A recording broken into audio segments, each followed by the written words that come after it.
Neymar নাকি touch করলেই পড়ে যায়, ফাউলের অভিনয় করে, কিন্তু আসলেই কি সেটা সত্য? একই সময় ফুটবল খেলেছেন লিওনেল মেসি, কিন্তু ফাউল নিয়ে নেইমারের মতো মেসি ভক্তদের অভিযোগ নেই। অনেকে আবার নেইমারের অভিনয় করার সমালোচনা করেন, কিন্তু পরিসংখ্যান দেখলে পরিষ্কার হয়ে যাবে সবকিছু। বিশ্বের সবচেয়ে বড় ফুটবল আসর বিশ্বকাপের কথাই ধরা যায়, যেখানে মেসি নেইমার দুজনেই খেলেছেন। খেলোয়াড় হিসেবে দুজনেই প্রায় কাছাকাছি, কারণ দুজনেই ড্রিবলিং এ দুর্দান্ত এবং ড্রিবলিং করতে ভালোবাসেন। আর ড্রিবলিং করতে গেলেই ট্যাকল খাওয়ার ঝুঁকি আসে। তাছাড়া মেসি নেইমার দুজনেই নিজেদের দলের সবচেয়ে ভয়ঙ্কর ফরওয়ার্ড। স্বাভাবিকভাবেই যে কোনো ম্যাচে তারা প্রতিপক্ষের সবচেয়ে বেশি মার্ক করা অবস্থায় থাকেন। সেই হিসেবে ফাউলে পড়ার ঝুঁকিটাও দুজনের কাছাকাছি। কিন্তু কাকে বেশি ফাউল করা হয়েছে, মেসি নাকি নেইমার, সেটাই দেখা যাবে পরিসংখ্যানে। 2014 থেকে শুরু করে 2022 পর্যন্ত প্রতিটা বিশ্বকাপ পর্যালোচনা করলে দেখা যায় নেইমার প্রত্যেকবারই ফাউল খাওয়ার দিক থেকে শীর্ষে ছিলেন। 2014 বিশ্বকাপে মাত্র 5 ম্যাচ খেলেই তিনি 23টি ফাউল খেয়েছিলেন।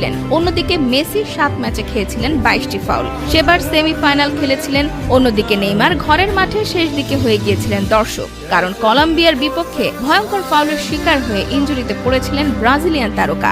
এর ঠিক পরের ম্যাচে ব্রাজিল 7 গোল খেয়েছিল জার্মানির কাছে। 2018 সালের বিশ্বকাপে আবারও রেকর্ড গড়েছিলেন নেইমার। তিনি হয়ে উঠেছিলেন প্রতিপক্ষের নির্যাতনের লক্ষ্যবস্তু। 5 ম্যাচ খেলে তার ফাউলের সংখ্যা দাঁড়ায় 26। প্রতিটা ম্যাচে অনেকবার লুটিয়ে পড়েছেন নেইমার। এর মাঝে একটা ম্যাচে তাকে রেকর্ড 10 বার ফাউল করা হয়েছিল।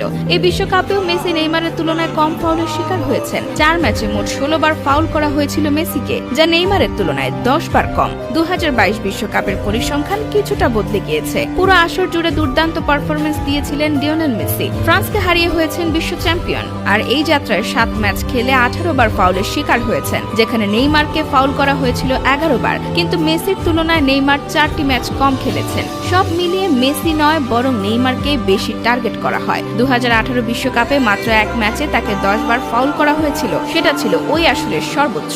2022 বিশ্বকাপেও 1 ম্যাচে 9 বার ফাউলের শিকার হয়েছেন নেইমার। আসলে নেইমারের খেলার ধরনটাই এমন, তিনি বল নিয়ে দৌড়াতে ভালোবাসেন, একের পর এক ডিফেন্ডার কাটিয়ে এগিয়ে যেতে চান। আর প্রতিপক্ষ জানে তাকে থামাতে হলে একটু শক্তি প্রয়োগ করা ছাড়া উপায় নেই, সেজন্য হয়তো তাকে এত ফাউলের শিকার হতে হয়। এর চেয়ে মেসির খেলা তুলনামূলকভাবে অনেক বেশি ভারসাম্যপূর্ণ। তিনি গতি কমিয়ে খেলেন, চোখের পলকে পাস দেন, তার খেলায় কৌশলের ব্যবহার অনেক বেশি। তিনি শুধু পা না, বরং মাথাও কাজে লাগান। যখন প্রয়োজন একা দৌড় দেন, আবার ঝুঁকি দেখলে পাস দেন সতীর্থদের কাউকে। তাই প্রতিপক্ষ ঘিরে রাখলেও মেসিকে সবসময় ফাউল করার সুযোগ পাওয়া যায় না।